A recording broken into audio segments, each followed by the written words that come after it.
All right, so now we're going to do some slightly more interesting equations, two-step and multi-step. The key thing with this section is we're going to leave the variables on one side of the equation. In the next section, section 4, we'll put the variables on both sides and deal with that. And section 5 is everyone's least favorite, solving for a variable. So first up, we've got two-step equations. 3x plus 6 equals 12. Here, it's a simple matter of subtracting 6 from both sides to get 3x equals 6, and then dividing both sides by 3 to get x equals 2.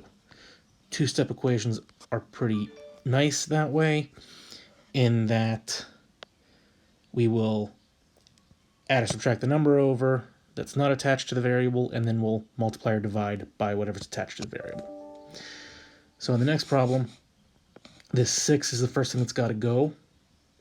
It's positive, so we will subtract it to move it. That negative sign belongs to the 2 that's with the x. So we've got 4 equals negative 2x. We will need to divide both sides by negative 2. 4 divided by negative 2 is negative 2, so x is negative 2.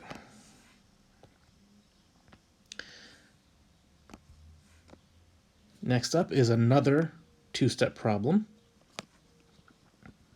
We will start by adding 1/5 to both sides, and that gets us q 15ths is equal to 4/5. And now because it's q 15ths, it's divided by 15, we will multiply both sides by 15 to get rid of that. And by the way, I made a small error there. This should be 4/5. I was thinking ahead. So the 15s on the left side cancel. Q is now alone like we want. On the right side, you may want to put the 15 over 1 to make it look nicer. The 5 cancels with the 15, so 15 becomes 3. 4 times 3 is 12. Okay. Next problem. 2x fifths minus a half equals 5. It is a two-step problem, it's just an uglier looking two-step problem.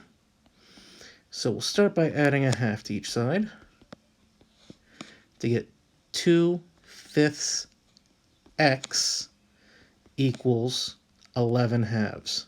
So let's pause for a second and explore why I wrote that the way I did.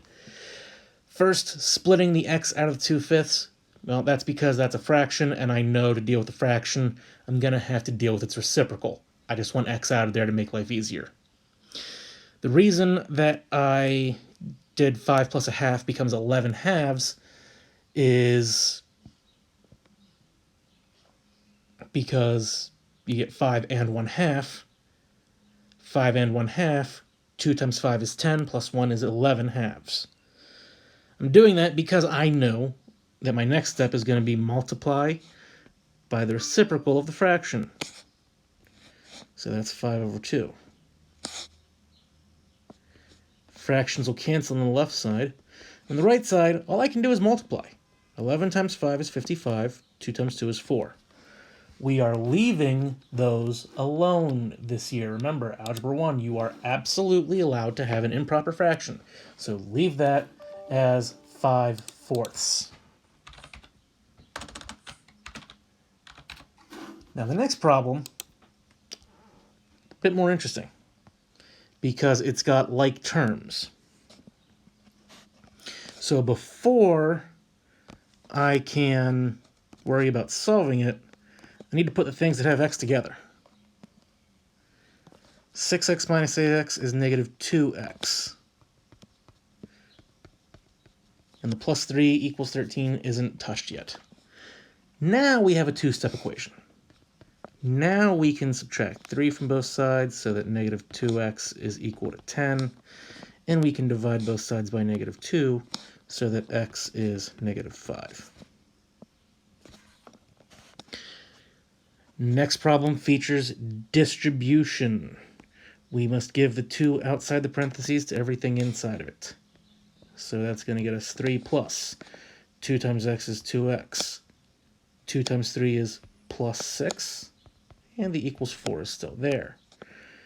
Like the last problem, there are like terms here. Here, it's the numbers 3 and 6. So we have to combine those before we start moving things across the equal sign. Once we've combined any like terms, now we can start shifting things across. So we will subtract the 9 from both sides. That gets us 2x is negative 5.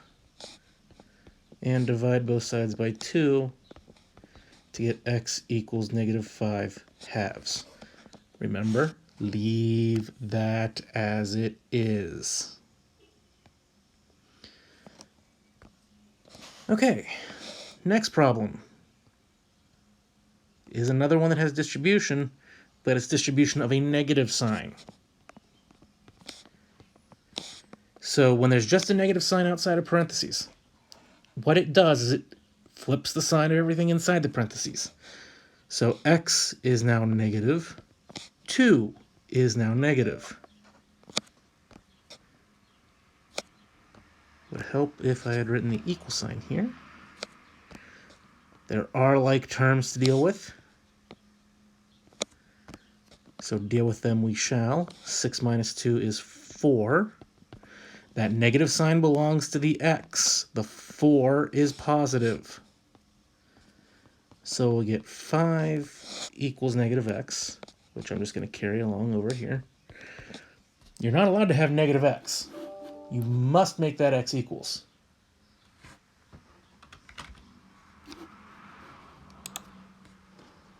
So we will divide both sides by negative 1. Negative divided by negative is positive, and dividing by 1 doesn't change the value of anything. It just changes the signs. So here, x is negative 5. Last, a substitution. If 3a plus 12 equals 30, what is a plus 4? Well, to find a plus 4, I need to know a, which means I got to take this guy right here and solve it. So it's a two-step equation. We will subtract 12 from both sides. That'll get me 3a is equal to 18. I will divide both sides by 3 to find out that a is 6. Once I know that a is 6, it can go in up here. The value of a plus 4 then has to be 10.